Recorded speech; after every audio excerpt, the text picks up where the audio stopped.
अमरीकी सदर ने तमाम ममालिक पर 10% ग्लोबल टैरिफ आयद कर दिया। ट्रंप ने टैरिफ से मुतालिक एग्जीक्यूटिव ऑर्डर पर दस्तखत किए। 150 दिन के लिए आयद आर्जी टैरिफ का इतलाक 24 फरवरी से होगा। व्हाइट हाउस के मुताबिक बाज़ अशिया इस आर्जी ड्यूटी से मुस्तस्ना होंगी। मुस्तस्ना अशिया में मादनियात, खाद, धातें और तवानाई के आलात शामिल।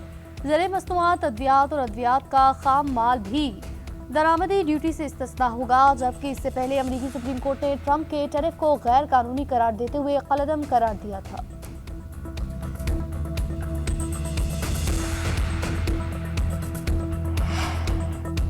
अमरीकी सदर ट्रंप ने सुप्रीम कोर्ट के फैसले को शर्मनाक करार दिया। कहा, कुछ जजेस मुल्क लूटने वाले डेमोक्रेट्स की गोद में बैठे हैं। अदालत गैर मुल्की मफादात के जेर असर आ गई है। 10% ग्लोबल टैरिफ पर दस्तखत कर दिए हैं। तमाम ममालिक पर नया टैरिफ फौरी तौर पर नाफिज होगा। तमाम वायदे बरकरार हैं, सरीफ तरीकाकार मुख्तलिफ है।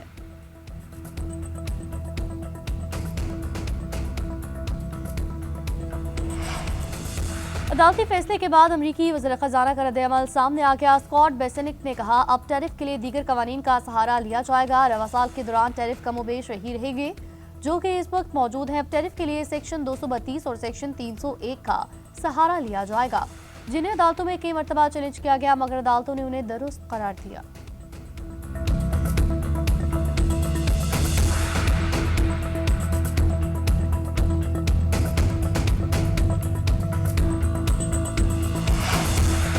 वज़ीर-ए-आज़म मोहम्मद शहबाज शरीफ अमरीकी दौरा मुकम्मल करके लंदन अपनी रिहाइशगाह पहुंचे। ज़राए के मुताबिक वज़ीर-ए-आज़म लंदन में 2 रोज़ा क़याम करेंगे।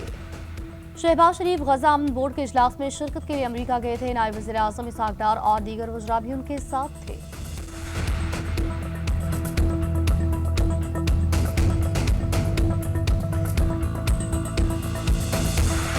पाकिस्तान में गुर्बत का ग्राफ बढ़ने लगा। शरह 28.9% पर पहुंच गई। 6 साल के दौरान गुर्बत में तकरीबन 7% का बड़ा इजाफा रिकॉर्ड किया गया। 2024-25 के दादोशुमार के मुताबिक मुल्क की 1/4 से ज्यादा आबादी गरीब हो गई। सरकारी दादोशुमार के मुताबिक साल 2018-19 में गुर्बत की शरह 21.9% थी। सूबाई सतह पर गुर्बत के ग्राफ में तेजी देखी गई, जिससे खास तौर पर पंजाब और सिंध मुतासिर हुए। IMF शराइत कोरोना सैलाब ने पाकिस्तानी मईशत को हिला कर रख दिया। IMF की जायजा मिशन की आमद से ऐन पहले गुर्बत से मुतालिक तशवीशनाक दादोशुमार सामने आए हैं।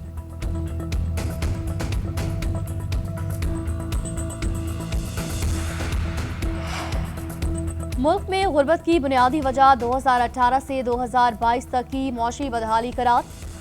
वफाकी वजीर एहसन इकबाल कहते हैं, अनाड़ी हुकूमत ने तरक्की के सफर को नुकसान पहुंचाया। PTI हुकूमत ने इम्पोर्ट बिल $80 अरब तक पहुंचाया। कोरोना ने भी गुर्बत में इजाफा किया। नवाज शरीफ के दौरे हुकूमत में गुर्बत की शरह में कमी आ रही थी। गुर्बत और मौशी नाहमवारी पर काबू पाने के लिए ठोस इकदाम किए जा रहे हैं। विफाक तमाम सूबों को बराबर के फंड्स फराहम कर रहा है। पायदार तरक्की के लिए दुरुस्त और बरवक्त दादोशुमार का होना नागुज़ीर है। उड़ान पाकिस्तान के तहत डिसिप्लिन के साथ एजेंडा फॉलो करना होगा। इसके बगैर गुर्बत खत्म करना मुमकिन नहीं है।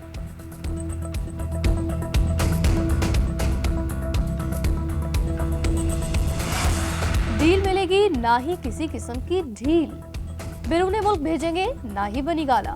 वज़ीर दिफा ख्वाजा आसिफ ने बानी PTI की बनी गाला मुंतकली और मुज़ाकरात की खबरें मुस्तरद कर दी। कहा, मार्केट में प्रोडक्ट रखने के लिए डील की अफवाहें फैलाई जाती हैं। अब इस प्रोडक्ट के पल्ले कुछ नहीं है। इनका मकसद सिर्फ दुकान खुली रखना है। इन लोगों को वतन अजीज नहीं बल्कि सिर्फ एक शख्स अजीज। वज़ीर आला ने नौकरी बचाने के लिए रिहाई फोर्स का ऐलान किया है। ये फोर्स गैर आईनी गैर कानूनी है। किसी भी फोर्स का क़याम रियासत का इस्तेहकाक है। ख्वाजा आसिफ ने वज़ीर आज़म के दौरे वाशिंगटन को कामयाब करार दिया। बोले, गज़ा अमन बोर्ड के इजलास में पाकिस्तान को मुनफरिद मकाम मिला। ट्रंप ने पाकिस्तान की सियासी अस्कर क़यादत की एक बार फिर तारीफ की।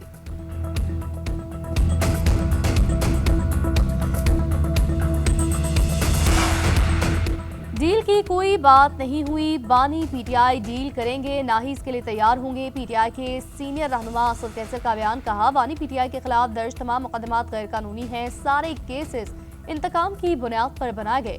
शफाफ ट्रायल हो तो एक भी ऐसा केस नहीं कि बानी जेल में रहे। जब भी मेरिट पर केस सुनेंगे बानी जेल से बाहर आ जाएंगे। माहौल ठंडा करना हुकूमत के हाथ में है, मगर वो लचक दिखा नहीं रही। बानी के कानूनी और सेहत के मामलात पर सियासत न की जाए। मामलात लटकाए रखेंगे तो मुल्क में बेचैनी और हिजान होगा। फौरी उन्हें अस्पताल मुंतकिल करें, जाती मॉलेज तक रसाई दें।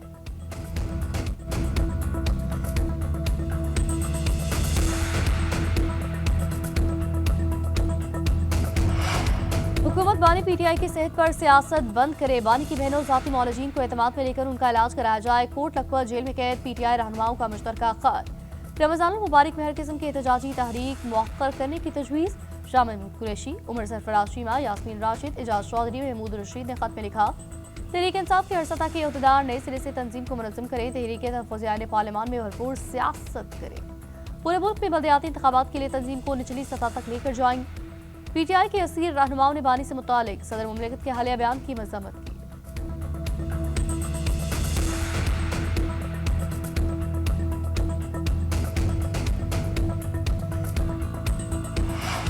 मुल्की मसाइल का हल किसी फोर्स नहीं बल्कि कौमी हुकूमत में है।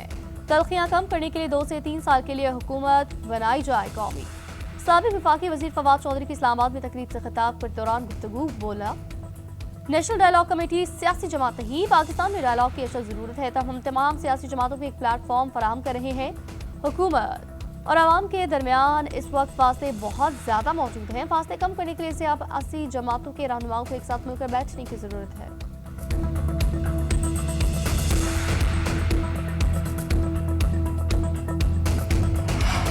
पीपल्स पार्टी का एक मरतबा फिर गवर्नर सिंध कामरान खान टिसोरी की तब्दीली का मुतालबा। सूबाई वजीर सईद गनी कहते हैं, वज़ीर आज़म वादा निभाएं, सिंध में अपना हमाया गवर्नर लगाएं। गवर्नर हाउस का जो इस्तेमाल हो रहा है वो सिर्फ सिंध नहीं बल्कि विफाक के लिए भी खतरनाक है। गवर्नर में हाउस में बैठकर बाज़ विफाकी वजीरों ने लोगों को उकसाने की कोशिश की। लसानी सियासत का दोबारा सर उठाना इंतहाई तशवीशनाक है। सीनियर वजीर सिंध शर्जीला मेमन बोले, गवर्नर हाउस तासुबनुमा तकरीरों के लिए नहीं होते। कराची पहले ही ये माहौल देख चुका है, मजीद मुतहमल नहीं हो सकता। वो तकरीब में एक सूबे और विफाक के खिलाफ हुई। सिंध एक था, एक है, एक रहेगा। नफरत अंगेज बातें और तासुब की बातें करने वालों का हाल देख लिया।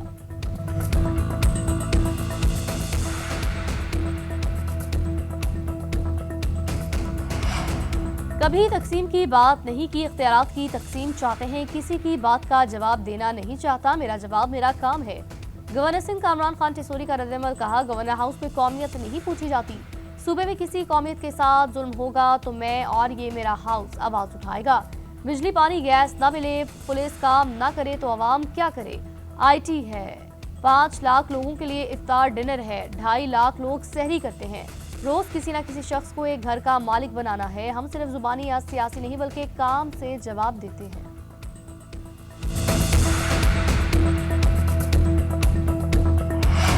पंजाब में कम उम्री की शादी पर मुकम्मल पाबंदी आई। नया ऑर्डिनेंस कानून साजी के लिए असेंबली पहुंच गया। लड़का या लड़की 18 साल से कम उम्र अफराद की शादी जुर्म तस्वुर होगा और कम से कम 2 साल कैद होगी, जबकि निकाह रजिस्ट्रार को कम उम्र शादी रजिस्टर करने पर 1 साल कैद और 1 लाख रुपए जुर्माना होगा। चाइल्ड मैरिज रिस्ट्रेंट ऑर्डिनेंस के मुताबिक शादी के बाद कम उम्र के साथ रिहाइश या ताल्लुकात को चाइल्ड अब्यूज करार दिया जाएगा। चाइल्ड अब्यूज पर 5 से 7 साल कैद और 10 लाख रुपए जुर्माना अदा करना होगा। चाइल्ड मैरिज के तमाम मुकदमात सेशन कोर्ट में चलाए जाएंगे। अदालत को कम उम्री की शादी रोकने के लिए फौरी हुक्म इम्तना जारी करने का इख्तियार होगा।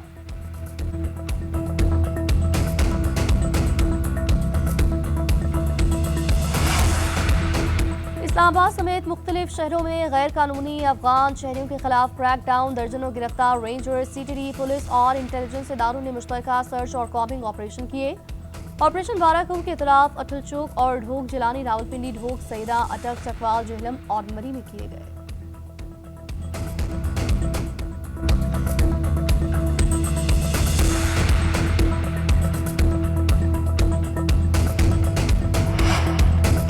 ICT20 वर्ल्ड कप का सुपर 8 मरहला T20 वर्ल्ड कप का यह मरहला है। पाकिस्तान के न्यूजीलैंड से पहला टैकल आज कोलंबो में होगा।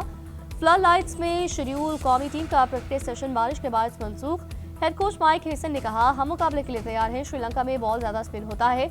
उस्मान तारिक हमारा अहम बॉलर है। ग्रीन शर्ट से मुकाबले के लिए कीवी टीम के दिन के औकात में भी भरपूर ट्रेनिंग। कोचिंग स्टाफ बैटर्स को पाकिस्तानी स्पिनर उस्मान तारिक एक्शन में बॉलिंग कराता रहा। पाकिस्तान के खिलाफ मैच की पूरी तैयारी है। इस खत्ते में कंडीशन के हिसाब से टॉस अहम होता है। न्यूजीलैंड क्रिकेट टीम के ऑलराउंडर मार्क ट्रिपमैन की न्यूज कॉन्फ्रेंस बोले, भारत में पिच बैटर्स के लिए मददगार है। श्रीलंका में बॉलिंग पिच है। हमारे पास ऐसे बॉलर्स हैं जो इन कंडीशंस में मौसर साबित हो सकते हैं।